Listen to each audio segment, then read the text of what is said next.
जो मुझे लगता है क्योंकि इंटरनेशनल मीडिया इसे कवर कर चुका है।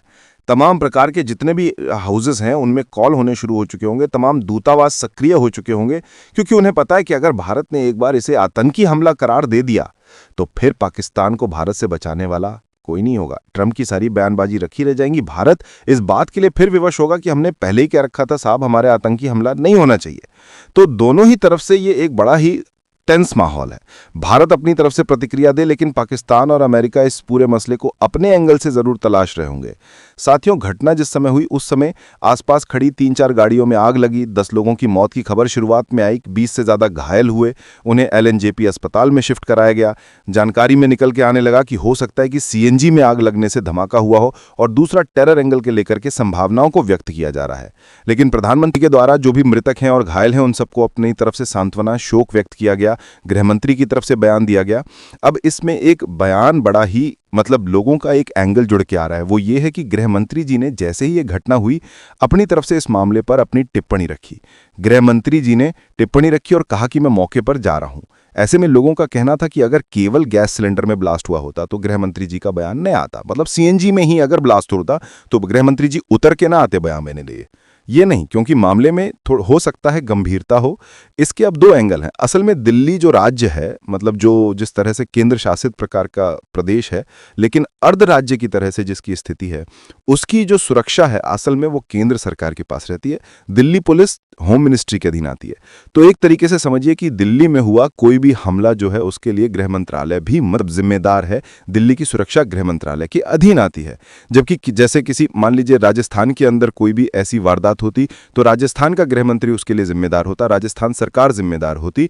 लेकिन यहाँ केंद्र सरकार जिम्मेदार होती है। अपनी जिम्मेदारी के तहत आप वहां पर पहुंचते हैं, मौके का मुआयना करते हैं और वहीं पर बैठ करके दिल्ली पुलिस कमिश्नर से या फिर जो भी यहाँ पर जिम्मेदार हैं उनसे अस्पताल में बैठकर ही मीटिंग करते हैं, और जो भी घायल हैं उनसे उनके हालचाल जानते हैं, परिवारजनों से मिलते हैं।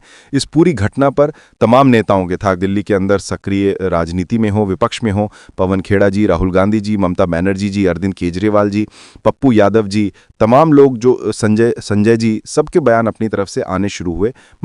अब इस विषय पर यह देखने का प्रयास हो रहा है कि यदि ये आतंकी हमला सिद्ध होता है तो ये हमला लाल किले से शुरू होकर के, जो लाल किले की प्राचीर के नज़दीक हुआ है, ये बहुत से देशों को बहुत भारी पड़ेगा। फिलहाल के लिए जो इस विस्फोटक के साथ में जो लोग मिले थे उनमें से कुछ लोगों को गिरफ्तार किया गया है। कई सामग्री आप अगर देखें तो आरिफ निसार, यासिर मकमूल, मौलवी ज़मीर अहमद, ये सब जिस तरह से आप देखें तो कुलगामा का कोई रहने वाला है, कोई शोपिया का रहने वाला, श्रीनगर का रहने वाला, बहुत से लोगों को गिरफ्तार किया गया। यानी कि जम्मू कश्मीर के अंदर फिर से आतंकी हमलों की तैयारी थी, क्योंकि जिस तरह से पहलगाम में आतंकी हमला हुआ उसके बाद भारत पाकिस्तान के जिस तरह से टेंस माहौल बने, तो हो सकता है पाकिस्तान फिर से इन्हें उकसा करके देश को अशांति की तरफ, अस्थिरता की तरफ और ट्रंप के निशाने पर लाने के लिए कि भारत की इकॉनमी को कैसे नुकसान पहुंचाया जाए, इसका एक संगठित प्रयास कर रहा हो। क्योंकि बांग्लादेश में तो वो प्रयास कर ही रहा है और अब वो जम्मू कश्मीर में किया और फिर दिल्ली में किया, तो ये देश के लिए एक बड़ा चैलेंज है। इससे निपटने के लिए आवश्यकता है सजग रहे, और आप भी अगर कोई संदिग्ध चीजें देखें अपने निकटवर्ती पुलिस स्टेशन को जरूर सूचित करें।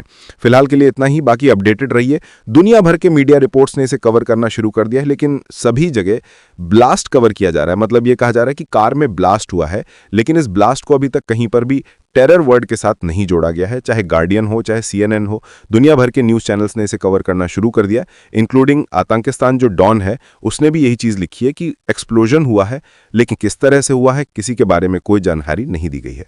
फिलहाल के लिए पैनिक करने की ज़रूरत नहीं है, सतर्क रहिए, और कोई भी आप अपने आसपास ऐसी घटना देखते हैं जिसको आप संदिग्ध मानते हैं तो उसे निश्चित ही नज़दीकी पुलिस स्टेशन में एक जिम्मेदार भारतीय बन करके अवश्य साझा करिए। धन्यवाद।